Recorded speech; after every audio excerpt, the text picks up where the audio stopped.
2024 ఎన్నికలు జరిగే నాటికి మందనేది లేకుండా చేసిన తర్వాతనే ఓట్లు అడుగుతానని చెప్పి ప్రతి అక్కకు చెల్లమ్మకు నేను మాటిస్తా ఉన్నా. 25కి 25 ఎంపీ స్థానాలు మనమే తెచ్చుకుందాం. ఆ తర్వాత ప్రత్యేక హోదా ఎలా రాకుండా పోతుందో కూడా గట్టిగా చూస్తామని చెప్పి కూడా చెప్పండి. అడుగులకు బలహీన వర్గాలకు కష్టపడే వాళ్ళందరికీ కూడా 45 ఏళ్ళకి పెన్షన్ చేతుగా చేస్తాను అని చెప్పి చెప్తా ఉన్నాను.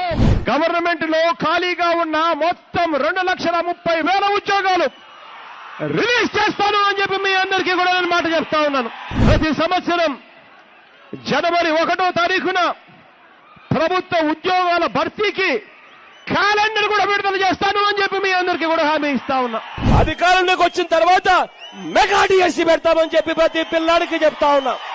నా సిపిఎస్ మనం అధికారంలోకి వచ్చిన వారంలో చేపించేస్తానన్న, దాని గురించి పక్కన పెట్టి ప్రతి గవర్నమెంట్ ఉద్యోగస్తునికి నేను మాటిస్తా ఉన్నాను. నాది బాధ్యత అని చెప్తా ఉన్నాను.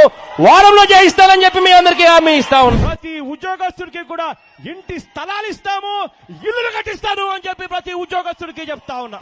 రావాల్సినవన్నీ కూడా కరెక్ట్ గా సమయానికి వచ్చేట్టుగా, ప్రతి డిఏ సమయానికి వచ్చేట్టుగా చేస్తానని చెప్పి కూడా ప్రతి ఉద్యోగస్తుడికి హామీ ఇస్తా ఉన్నా. ఆ 20% కూడా పోయి పూర్తిగా 100% స్వర్ణ బియ్యం, అటువంటి క్వాలిటీ ఉన్న బియ్యంతోనే ఇవ్వబడుతుంది.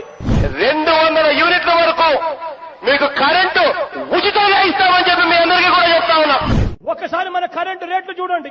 ఈ రేట్లన్నీ కూడా పూర్తిగా తగ్గించేస్తాను అని చెప్పి మీ అందరికీ కూడా హామీ ఇస్తాను. కాంట్రాక్ట్ లో పనిచేస్తా ఉన్న ప్రతి ఒక్కరిని కూడా వీలైనంత ఎక్కువ మందిని గవర్నమెంట్ లేక రెగ్యులరైజ్ చేస్తాము అని చెప్పి హామీ ఇస్తా ఉన్నాం. అధికారంలోకి వచ్చిన వెంటనే ఈ అవుట్ సోర్సింగ్ లో పనిచేస్తా ఉన్న వాళ్ళందరికీ కూడా సమాన పనికి సమాన వేతనం తీసుకొస్తాను అని చెప్పి కూడా హామీ. మీరు పెళ్లిళ్ళు చేసే రోజునే దుల్హన్ పథకం ఏదైతే మీకు 50 వస్తా ఉందో దానికి వైఎస్ఆర్ దుల్హన్ అని పెడతాము.